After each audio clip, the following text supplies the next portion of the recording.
our food processor. First off, the overall dimensions. Left to right, we have a length of 15 inches. 15 inches applies from the left to right handle. An overall height of 18 inches. Included will be an additional blade, two-piece blade that can be removed, meaning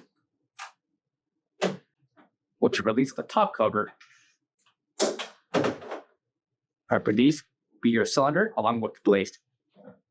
By removing the middle plastic face, you can remove the two-piece blade. Coming to the interior dimensions of the cylinder, we have 10.25 inches in length and a height of 9.75 inches. Blade can be removed and inserted back right into the center, along with the plastic center face